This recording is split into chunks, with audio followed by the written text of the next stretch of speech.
prisão de Jesus. Mateus 26, 36 diz assim: Em seguida, Jesus foi com eles a um lugar chamado Getsêmani e disse aos discípulos: Sentem-se aqui, enquanto eu vou ali orar. E levando consigo Pedro e os 2 filhos de Zebedeu, começou a sentir-se tomado de tristeza e de angústia. Então lhes disse: A minha alma está profundamente triste até a morte. Fiquem aqui e vigiem comigo. E adiantando-se um pouco, prostrou-se sobre o seu rosto, orando, dizendo: Meu pai, se é possível, que passe de mim este cálice. Contudo, não seja como eu quero, e sim como tu queres.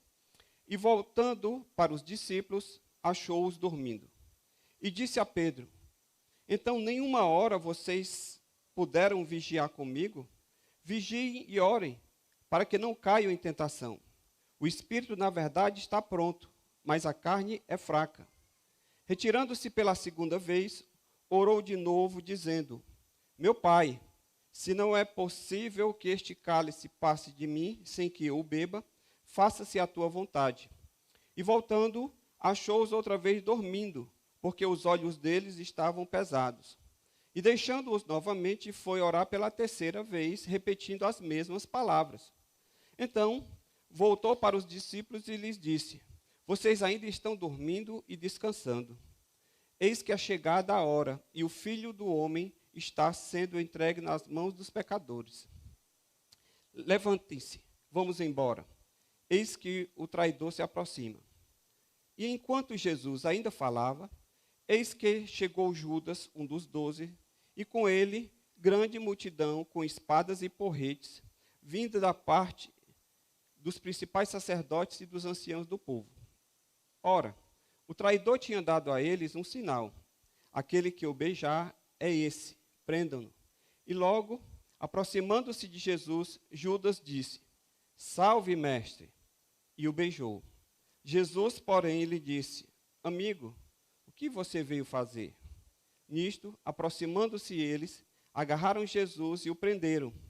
E eis que um dos que estavam com Jesus, estendendo a mão, sacou da espada e, golpeando o servo do sumo sacerdote, cortou-lhe a orelha. Então Jesus lhe disse: Coloque a espada de volta no seu lugar, pois todos os que lançam mão da espada, a espada perecerão. Ou você acha que não posso pedir a meu Pai, e ele me mandaria neste momento mais de 12 legiões de anjos? Mas como então se cumpririam as escrituras que dizem que assim deve acontecer? Naquele momento, Jesus disse às multidões: Vocês vieram com espadas e porretes para prender-me, como se eu fosse um salteador? Todos os dias no templo eu me assentava, ensinando, e vocês não me prenderam. Tudo isto, porém, aconteceu para que se cumprisse a escritura dos profetas. Então todos os discípulos o deixaram e fugiram. Pai, no nome de Jesus, queremos entregar a Ti mais uma vez, Senhor, a direção dessa ministração, que o Teu Espírito Santo fale conosco por meio da Tua palavra, trazendo aqui cada mente, cada coração cativo ao conhecimento de Jesus, tanto aqueles que aqui estão, quanto aqueles que estão pela internet e que assistirão posteriormente, possam, Senhor, ser edificados, tocados, desafiados, ó Deus, pela Tua palavra, de forma que ela possa cumprir aquilo que Te apraz nessa manhã, para a glória do Teu nome, em nome de Jesus. Amém.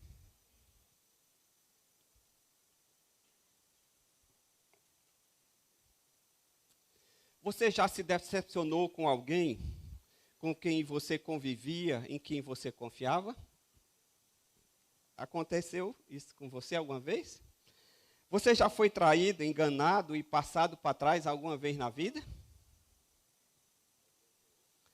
Infelizmente, esse é um fato cada vez mais comum e corriqueiro nos nossos dias, especialmente nesses dias maus em que nós nos encontramos.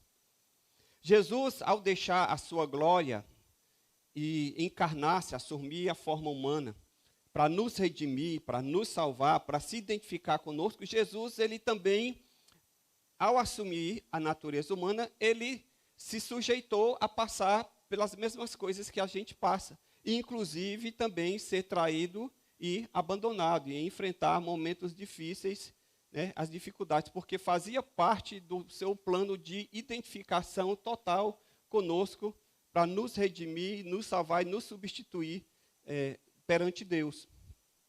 No texto que nós lemos hoje, Jesus sofreu na pele a rejeição, a traição. Ele foi rejeitado pelo seu povo, ele foi traído por um dos seus discípulos e foi abandonado pelos seus amigos mais próximos. Então, Jesus ele se viu diante de uma situação de grande adversidade, de grande dificuldade.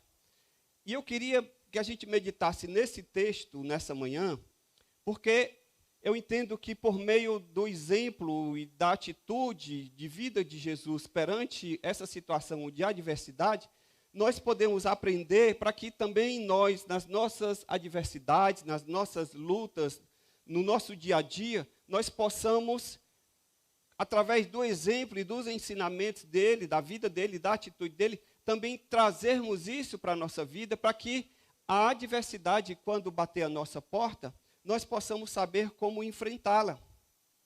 Porque com relação à adversidade, só tem 3 opções. Com relação a situações difíceis, só tem 3 opções. Ou você já experimentou no passado, ou você está experimentando no presente, ou ela ainda virá no futuro.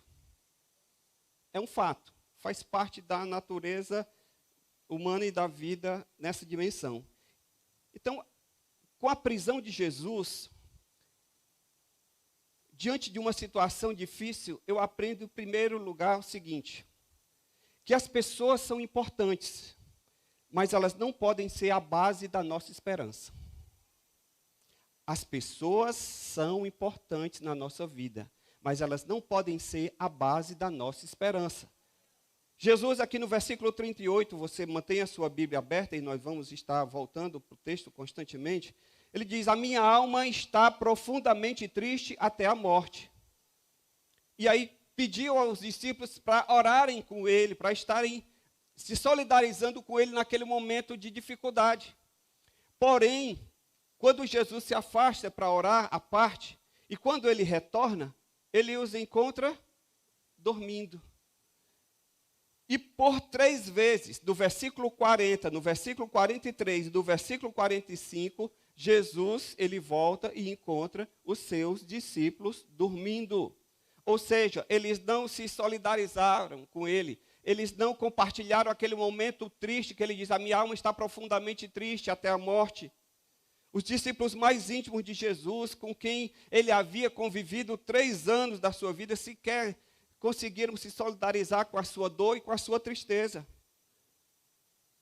Isso é para você entender, querido, o seguinte: que na caminhada Deus colocará ao nosso lado irmãos e amigos, mas nós não podemos fazer deles a base de sustentação da nossa vida, nem a nossa vida ministerial e nem na nossa vida pessoal. Jeremias, no capítulo 17, versículo 5, diz: maldito o homem que confia no outro homem e que faz da carne mortal o seu braço e cujo coração se desvia do Senhor. A minha confiança precisa estar em Deus. Eu me alegro pela sua vida, você se alegra pela minha vida, a gente pode ser amigo, a gente pode ser companheiro de jornada, de ministério, de igreja, mas a base da nossa vida, da nossa sustentação é o Senhor.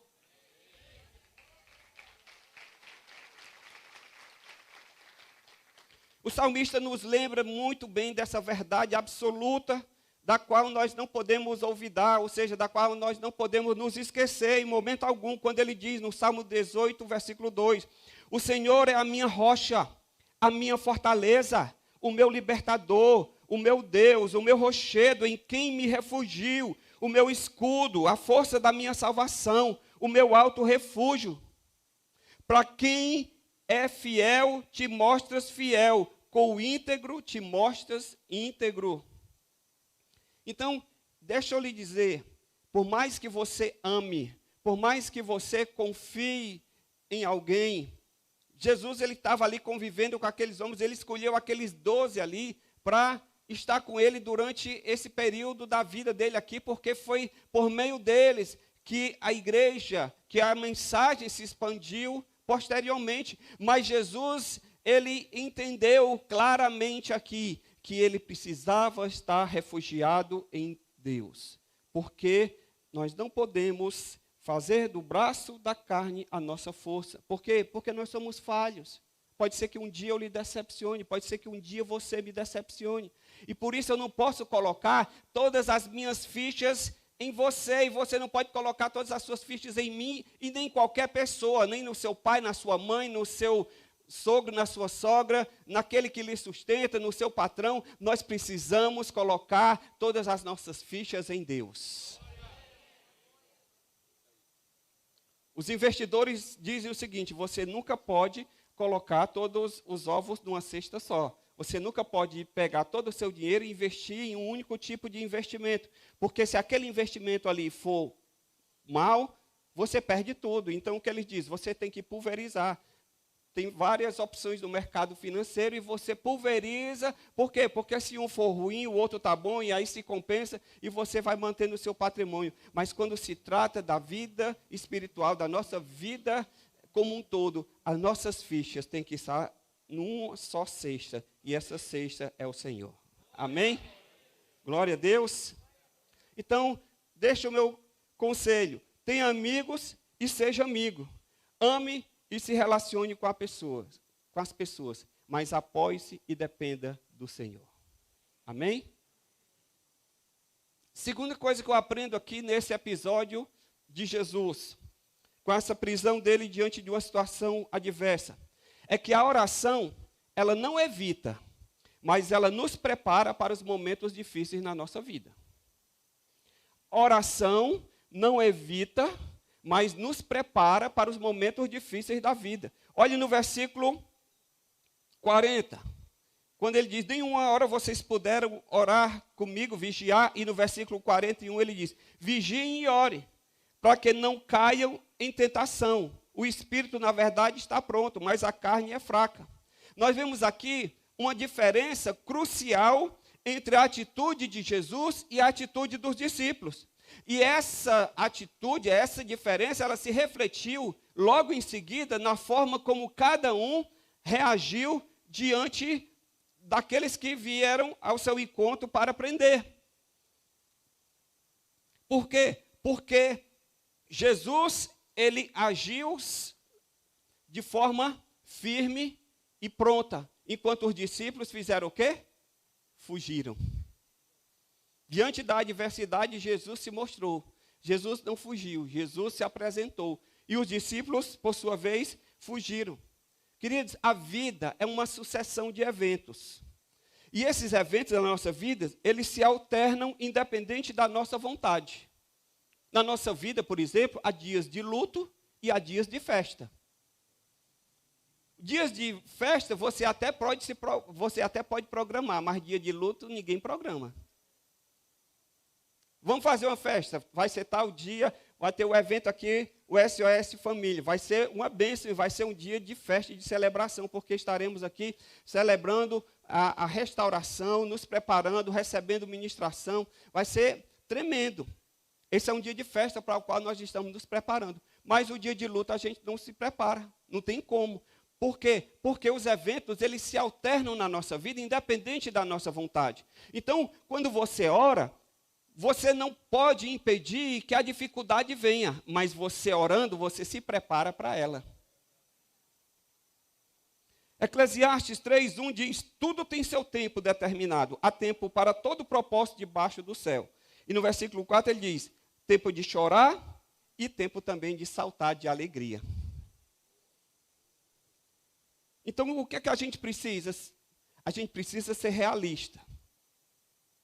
Como assim, pastor? Porque nós não sabemos quando o tempo de choro ou de alegria virão em nossa vida. Mas o apóstolo Paulo, ele nos ensina, ele nos exorta a como nós estarmos preparados para o que ele chama de dia mau. Lá em Efésios, no capítulo 6, do versículo 13, ele diz o seguinte: portanto, peguem toda a armadura de Deus, para que vocês possam resistir quando?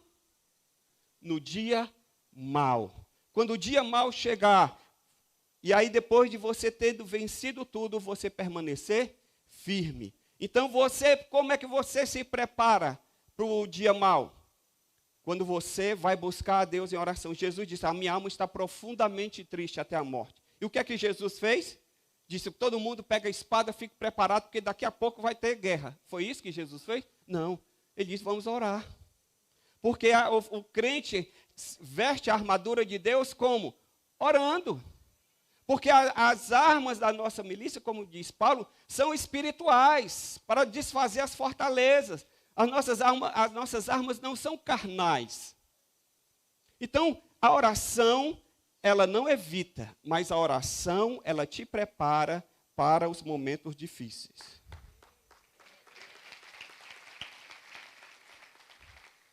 E a melhor maneira de nós passarmos pela festa ou pelo luto é não baixando a guarda no tempo de alegria. Para quê? Para que no tempo de choro, ela não nos encontre despreparados.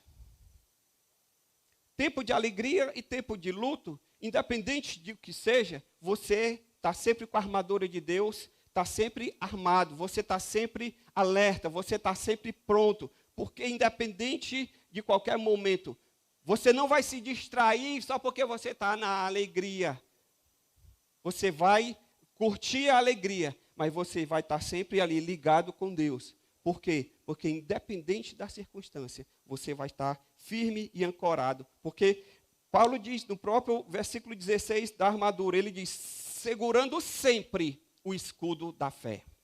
Você precisa segurar o escudo da fé como bom soldado de Cristo. Foi por isso que o pastor Pedro perguntou aqui no começo do culto, na hora da Santa Ceia, disse, existe coisa mais triste do que crente sem fé? E eu até respondi, pastor, é incoerente, porque não existe. A Bíblia diz o quê? Sem fé é impossível agradar a Deus, porque é necessário que aquele que se aproxima de Deus creia que Ele existe e que Ele se torna galardoador daqueles que o buscam. Então, não existe como ser cristão, não existe como seguir a Deus sem fé. George Miller, ele diz o seguinte, se as nossas circunstâncias nos encontrarem em Deus, nós encontraremos a Deus nas nossas circunstâncias. Meu querido, se as tuas circunstâncias, quando vierem sobre a tua vida, elas te encontrarem firme no Senhor, você vai encontrar a Deus na sua circunstância, no meio da luta, da tribulação, da dificuldade. Você não vai bater e o céu se tornar de bronze. Você não vai ficar em desespero com aquela sensação de que Deus está longe demais para escutar a sua voz. Por quê? Porque você está mantendo contato. Lembra daquele corinho que diz lá na harpa cristã? Guarda o contato com teu Salvador, e a nuvem do mal não te cobrirá. Guarda o contato. Já que você tem tantos contatos aí na sua agenda. Eu troquei de celular recentemente, que o meu quebrou. E aí eu fui dar uma revisão lá na minha agenda. Sabe quantos contatos tinha na minha agenda? 4.220. Do tempo ainda que eu atuava na corretagem de imóvel, eu tinha telefone de tudo que era de corretor. Então zerei, ficou pouco mais de 1.000.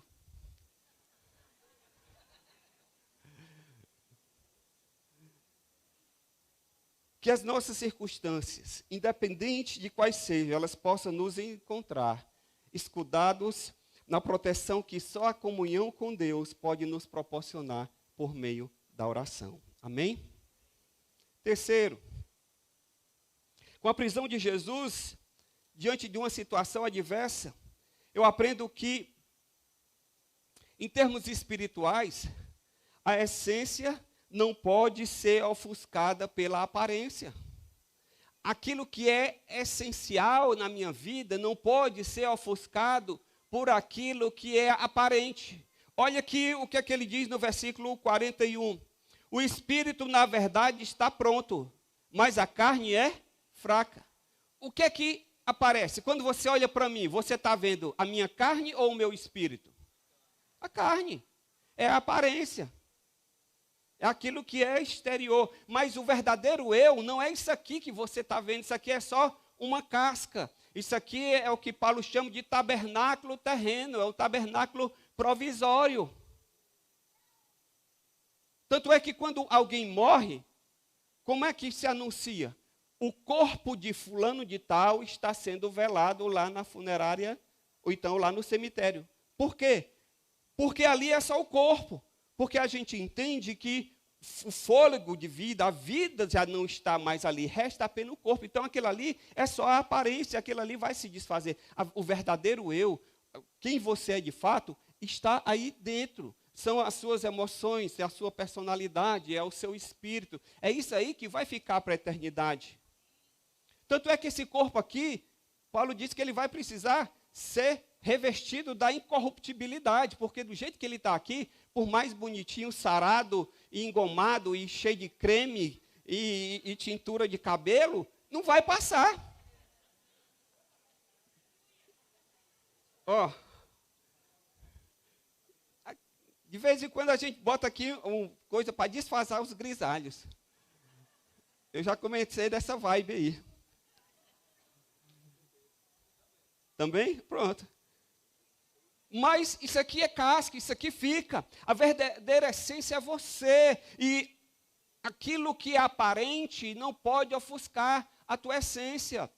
Por mais que você valorize o teu corpo, a tua aparência, saiba que isso é fraco, que isso não sustenta, que isso não segura diante de uma adversidade. Ah, porque eu sou mais bonito, a adversidade não vai bater na minha porta.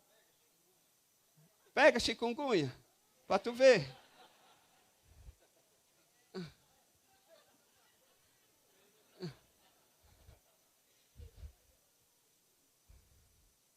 Jesus reconheceu, irmãos, que há em nós a necessidade de uma constante vigilância, porque a nossa velha natureza ela não desapareceu com a nossa conversão. Como seres integrais que nós somos, corpo, alma e espírito, precisam estar em harmonia para que a nossa vida possa ter um bom andamento. E nós não podemos ceder ao auto-engano de maquiarmos a nossa fragilidade por uma suposta fortaleza externa. Não, o fulano de tal ali é a fortaleza em pessoa. Mas ele cuida muito daquilo que se vê, mas não nutre o espírito. E quando chega diante da dificuldade, ele se acaba, ele se abala. Por quê? Porque ele não se preocupou com a essência, em nutrir aquilo que de fato vai mantê-lo diante de uma adversidade.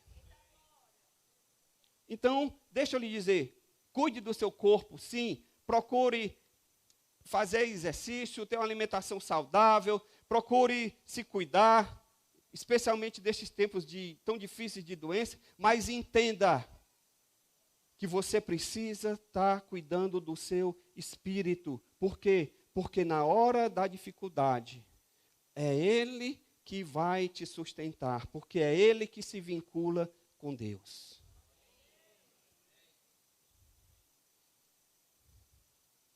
Paulo diz que, lá em Romanos 5, 8, 5, os que vivem segundo a carne se inclinam para as coisas da carne, os que vivem segundo o Espírito se inclinam para as coisas do Espírito. Pois a inclinação da carne é morta, mas a do Espírito é vida e paz, porque a inclinação da carne é inimizade contra Deus, pois não está sujeita à lei de Deus, nem mesmo pode estar. Então deixa eu lhe dizer, a sua natureza humana, a sua velha natureza, ela não quer se sujeitar à lei de Deus. Portanto, a nossa carne, ela precisa ser levada debaixo de constante sujeição ao Espírito. Por quê? Porque é o Espírito que nos sustenta. Apesar da nossa aparente beleza, é um Espírito quebrantado e contrito na presença de Deus que vai nos sustentar. Amém? Então, não deixe a sua essência ser ofuscada pela aparência. Quarto, diante da dificuldade, da luta, da tribulação, a prisão de Jesus, ela me ensina que a vontade de Deus, às vezes, pode até ser desconfortável, mas é sempre a melhor opção. Diga aí para a pessoa que está do seu lado. A vontade de Deus, às vezes, pode ser desconfortável, mas é sempre a melhor opção. No versículo 39, e adiantando-se um pouco, prostrou-se sobre o rosto, orando, disse: meu Pai, se possível, passa de mim este cálice. Contudo, não seja o que eu quero, mas sim o que tu queres. E lá no versículo 42 e no versículo 44, Jesus repete essa mesma expressão pela terceira vez. Jesus usou 3 vezes. O que é que acontece aqui? Jesus estava em luta. Por quê? Porque o seu lado humano não queria. Mas ele sabia da sua missão. E todas as vezes ele disse: Senhor, passa de mim esse cálice, contanto que não seja a minha vontade, mas a tua. A palavra Getsemane significa, sabe o quê? Prensa de azeite. Por quê? Porque nela as azeitonas eram prensadas, elas esmagadas por 2 grandes pedras. Então, imagine 2 pedras esmagando uma azeitona. Esse nome, Getsemane, ele acabou se tornando significativo na vida de Jesus. Por quê? Porque o Getsemane foi um símbolo de sofrimento pessoal para Jesus. Uma vez que ali no Getsemane, nesse jardim, nesse momento de angústia, foi um momento de maior agonia que Jesus teve na sua vida aqui na terra até então, porque ainda não havia chegado à cruz. Mas ali era o momento de maior agonia que Jesus estava tendo. Então, ele orou dizendo: Senhor, se possível, passa de mim esse cálice, mas não seja o que eu quero, e sim o que tu queres. Irmãos, na Escritura, cálice, beber o cálice simboliza, sabe o quê? Você aceitar obedientemente a vontade de Deus, ainda que isso envolva sacrifício e dor. Beber o cálice é isso, é você aceitar aquilo que Deus manda para a sua vida, independente se isso vai lhe causar algum desconforto ou não. O cálice que Jesus estava falando aqui, que ele iria beber na cruz, foi muito maior do que uma dor física, do sofrimento, do chicote. O cálice que Jesus estava falando não era disso. Mas o cálice que Jesus estava se referindo era a separação de Deus. Porque ele, no momento em que ele estivesse ali, recebendo os nossos pecados, de acordo com 1 Pedro 2,24, que ele diz, carregando ele mesmo em seu corpo, sobre o madeiro, os nossos pecados, para que nós, mortos para o pecado, vivamos para a justiça. O cálice que Jesus estava se referindo era a separação do Pai. Por quê? Porque em toda a eternidade, Deus subsiste em 3 pessoas, Pai, Filho e Espírito Santo, que nunca estiveram separados entre si. E Jesus, no momento em que ele estava ali na cruz, como a segunda pessoa da Trindade, ele estava ali recebendo sobre si o pecado de todos nós. E como Deus é santo na sua natureza, ele não pode coabitar com o pecado, então o Pai teve que se afastar. O Pai teve que deixar Jesus. E essa separação é que foi o cálice. Não foi o sofrimento físico. Não era o medo de sofrer, vai doer tanto. O sofrimento que Jesus passou, irmãos, foi um sofrimento terrível. Não era nenhuma tentação que Jesus estava se referindo, porque Jesus já havia vencido a tentação no início do seu ministério.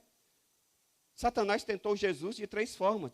Satanás tentou com a tentação do prazer, que era o quê? De rejeitar a vontade de Deus e obter uma satisfação pessoal ao transformar pedras em pães, porque esse não é o processo natural, ninguém transforma pedra em pão, é do trigo que o pão vem.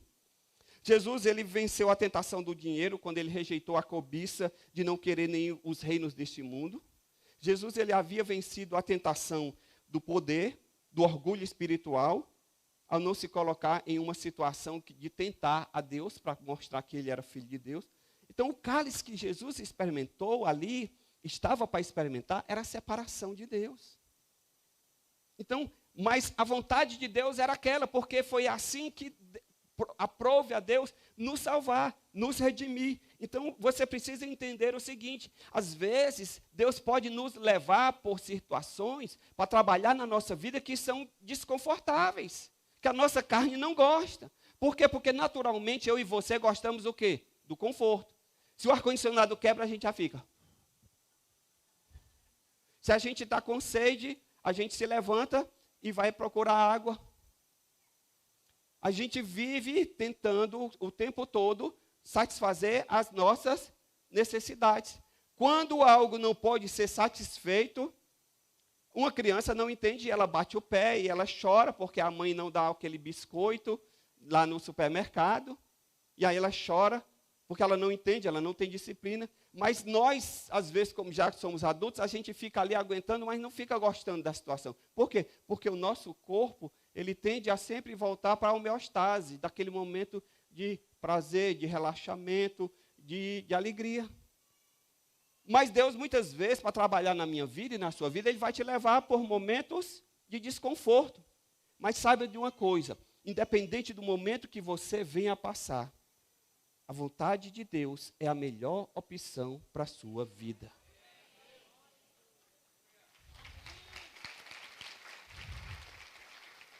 Quando nós fazemos a vontade de Deus, nós podemos até experimentar algum desconforto. Mas mesmo assim, nós encontramos realização e plenitude, porque esta é a única opção viável para a nossa vida.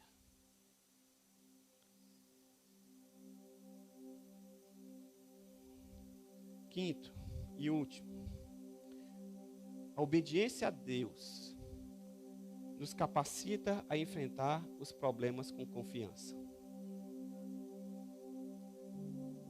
O que é que eu aprendo com Jesus aqui nesse evento da prisão? É que quando eu estou vivendo em obediência a Deus, quando eu estou andando nos caminhos do Senhor, eu posso até enfrentar as dificuldades, os desconfortos, mas essa obediência, essa certeza de que Deus está no controle da minha vida, que me capacita a olhar a adversidade, a olhar a dificuldade que está à minha frente e enfrentar isso com confiança. Olha o que aqui no versículo 45 Jesus diz. Então voltou para os seus discípulos e disse: vocês ainda estão dormindo?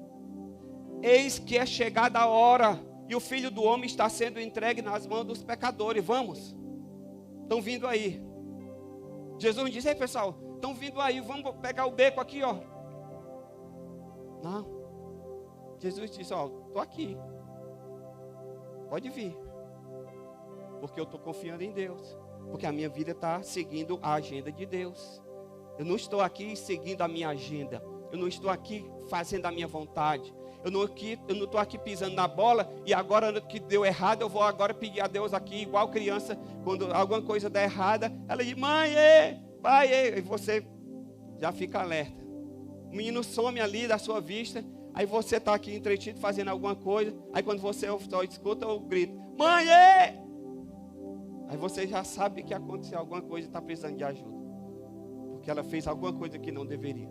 Quando você está na vontade de Deus, você não fica fazendo bobagem para depois chegar na hora e dizer: socorro, SOS. Quando você vem para o SOS, você já está se prevenindo. Aqui é uma ação preventiva. E também corretiva, claro. Mas é você se prevenir. É você saber os princípios de Deus para a sua vida. Para que você possa se guiar por eles. Sabe por quê? Para que você tenha confiança em enfrentar o que vem pela frente. Jesus sabia que o que lhe aguardava era sofrimento. Mas não um sofrimento qualquer. Mas Jesus, ele não fugiu da situação.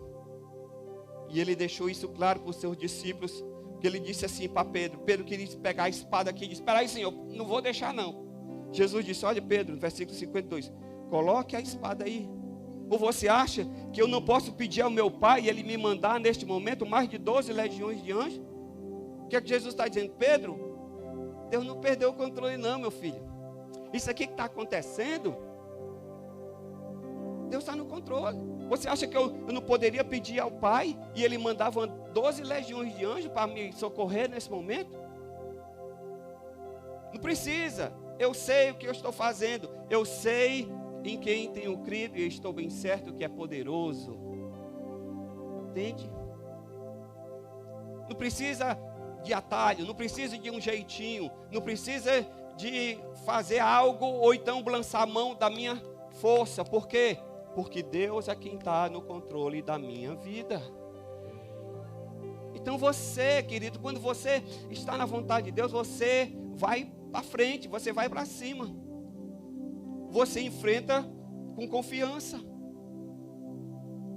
Foi o que aconteceu com os discípulos? Fugiram. Mas Jesus fugiu? Não, porque ele sabia do seu propósito do seu destino. Quando você entende quem você é em Deus, as circunstâncias não ditam o seu modus operandi. As circunstâncias não são aquelas que vão ditar como é que você vai viver. Você não vai viver apenas para reagir, você vai viver para agir. Tem gente que vive apenas reagindo. Por quê? Porque ela simplesmente não tem rumo, não tem norte. Ela está aqui só administrando problema, mas ela não sabe se portar, ela não sabe se conduzir, ela não tem um foco, ela não tem uma direção. E eu e você temos a direção. E a direção está na palavra de Deus. A direção está na vontade de Deus. O Warren Wiersbe, ele fala o seguinte: não devemos imaginar que foi o medo da morte que fez o Senhor agonizar no jardim. Não temeu a morte, antes a enfrentou com coragem e paz. Ele estava para beber o cálice que o Pai havia preparado, e isso significava tomar sobre si os pecados do mundo. É o que Paulo diz lá em 2 Coríntios 5, 21. Aquele que não conheceu o pecado, Deus o fez pecado por nós, para que nele fôssemos justiça de Deus. Quando nós nos submetemos à vontade do Espírito Santo, Deus assume o controle total da nossa vida. Porque nós passamos a andar não segundo a carne, que não quer se sujeitar à vontade de Deus, mas nós passamos a andar segundo o Espírito. Aquele momento ali foi um momento determinado por Deus. E Jesus tinha tanta consciência disso, que quando ele falou para aqueles que vieram, interessante, todos os dias, do versículo 55, todos os dias no templo eu me assentava ensinando e vocês não me prenderam. Mas tudo isso aconteceu para que se cumprisse as Escrituras e os profetas. Quando você está na agenda de Deus, as coisas acontecem na sua vida no tempo certo. Diga assim: ande na vontade de Deus e veja as coisas acontecerem no tempo de Deus. Jesus tinha plena consciência. Ele diz: olhe, tentaram prender Jesus, tentaram matar Jesus. Você, quando lê os evangelhos, você vê. Tentaram matar Jesus, e Jesus saía entre eles assim, e eles não entendiam que não conseguiam pegar Jesus. Por quê? Porque na agenda de Deus ainda não era o momento. Entende isso? Quando você está na agenda de Deus, quando você está na vontade de Deus, irmão, o Senhor está no controle. Então você enfrenta o que vier com confiança. É dengue, é chikungunya, é covid, seja lá o que for, é crise, é desemprego, não importa, você está aqui, como diz o ditado, trinca os dentes e vai.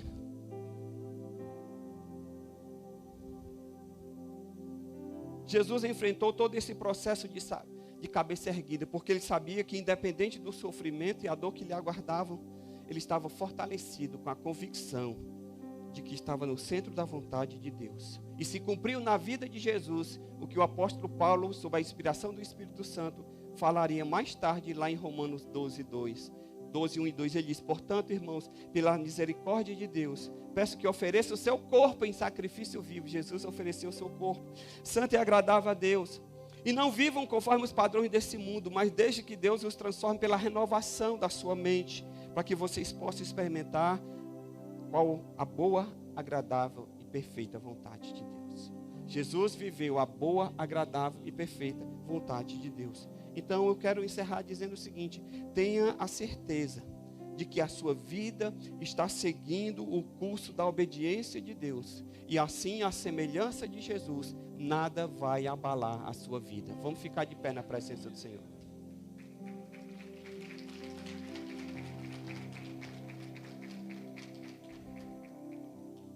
Como é que a gente enfrenta, pastor, a dificuldade? Dessa forma. Semelhança de Jesus. Cuidando da nossa interioridade. E não apenas da nossa aparência. Como é que a gente enfrenta? Se preparando para os momentos difíceis por meio da oração. Porque esse contato com Deus, essa comunhão com Deus, é que vai nos manter firmes para nós enfrentarmos. Porque se nós estivermos aqui, em contato com Deus, as coisas poderão vir. Nós não temos como prever. Nós podemos planejar. E aí, o fato de você não poder prever não significa que você não faça planejamento. O planejamento, ele tem que fazer parte da nossa vida, claro.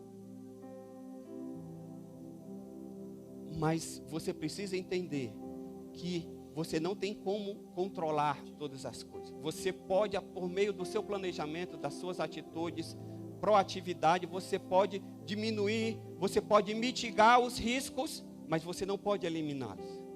Mas você precisa de uma coisa: Senhor, eu confio em Ti. Se as minhas circunstâncias me encontrarem em Ti, eu vou encontrar o Senhor em meio a elas. Vamos orar ao Senhor. Pai, em nome de Jesus. Ó Senhor, nós queremos Te louvar por Jesus. Quão rico é o Senhor. O Senhor nos ensina a todo momento. A sua vida não é apenas foi a forma que o Senhor teve de nos alcançar, de nos redimir, mas é a forma como o Senhor nos ensina constantemente. E nós queremos, Senhor, inspirados em Ti, obter, Senhor, entendimento, força na Tua palavra e na comunhão contigo, para enfrentarmos, Senhor, qualquer adversidade que se coloque em nosso caminho. Eu quero te pedir agora, Pai, que o Senhor contemple cada vida que está aqui nessa manhã, aqueles que estão assistindo pela internet, que o Teu Espírito Santo possa trazer cada um aqui cativo ao conhecimento de Cristo, que é dado, entregue ao Teu Espírito, de forma, Senhor, que o Teu nome seja glorificado nas nossas vidas. Eu quero orar com você e por você essa manhã. Você, como eu falei, ou passou, ou está passando, ou pode vir passar por um momento de dificuldade. Eu não sei se você está passando hoje por isso, mas se você estiver aqui nessa manhã, precisando se fortalecer em Deus, eu quero que você saia do seu lugar, que você venha aqui, que nós vamos estar orando com você. Os pastores estão aqui à frente. Nós vamos estar, como nós dissemos, nós temos aqui amigos e irmãos, mas a nossa confiança não está na oração do pastor, mas a nossa confiança está em Deus. Mas nós vamos contar com a solidariedade deles, de fazer o contrário do que os discípulos fizeram. Jesus estava angustiado e eles ficaram dormindo. Quando você vier aqui à frente, ninguém vai ficar dormindo. Nós vamos estar orando com você. Amém? Saia do seu lugar, venha colocar a sua vida diante do Senhor. Caso você esteja aqui nessa manhã com uma situação em que você precisa colocar diante do Senhor.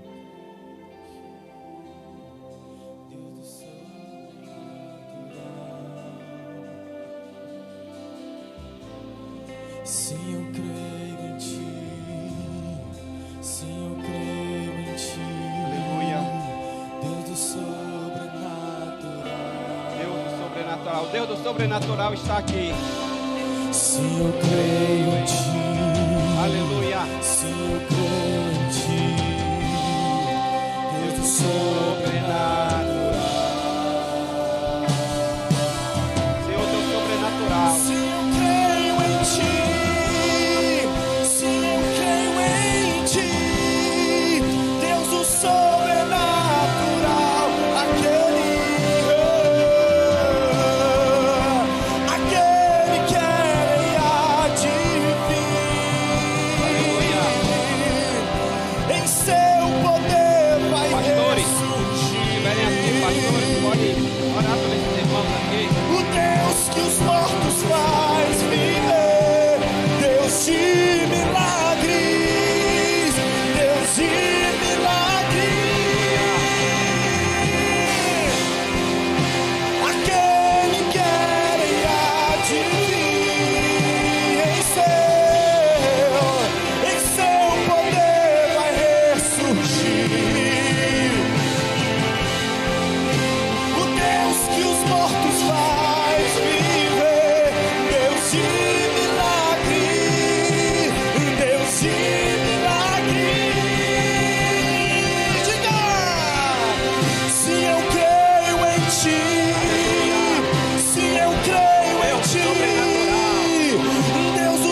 queremos, a semelhança de Jesus, nos apoiar em Ti nessa manhã. Senhor, nossa confiança está em Ti. A nossa esperança é o Senhor.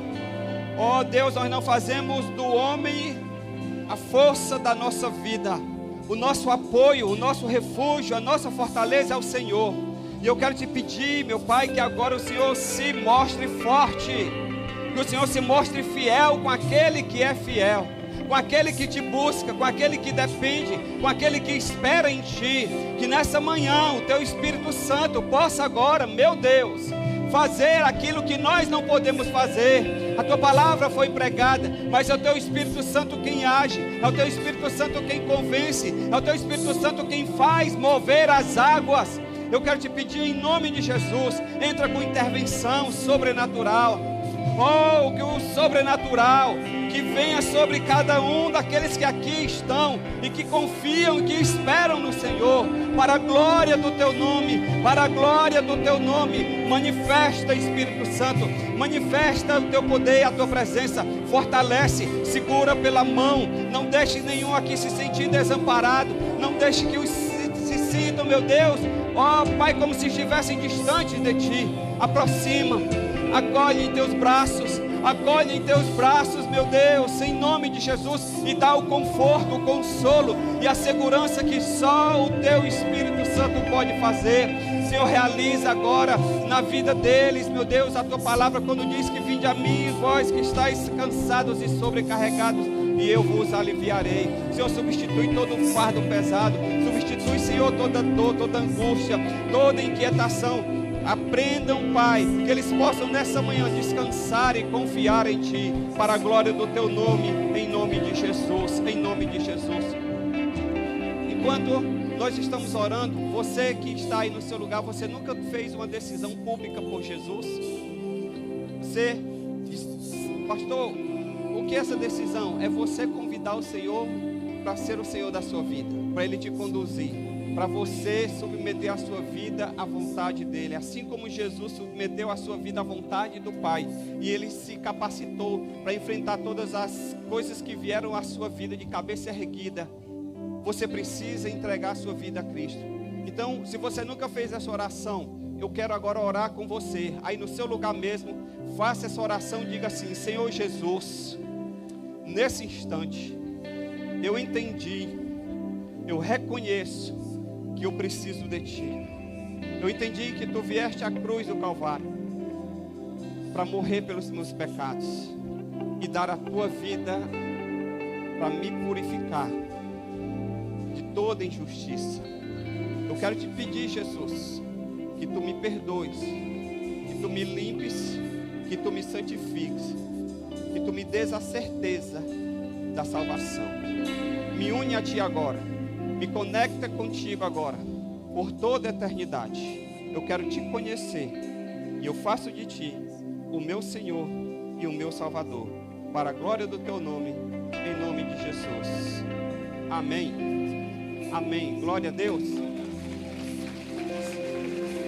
Se você fez essa oração pela primeira vez na sua vida, dê um sinal com a sua mão, para que a gente possa identificar e lhe dar uma Bíblia Sagrada. Alguém aqui que nunca tinha feito essa oração e que fez pela primeira vez? Se há, dê um sinal com a sua mão que a gente tem. Amém. Estão vendo um jovem ali? Por favor, vem aqui, por favor. Rapidamente, nós vamos já encerrando o culto.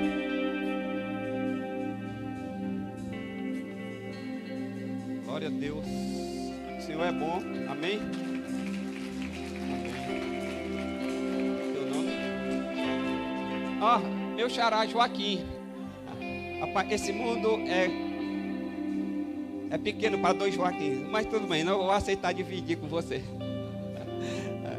Amém. Vamos orar mais uma vez. Diga assim: Senhor Jesus, sela a minha vida com o Teu Espírito. Revela-te a mim. Eu quero Te conhecer. A partir de hoje, seja o Senhor e o Salvador da minha vida. Em nome de Jesus. Amém. Amém. Dá um abraço.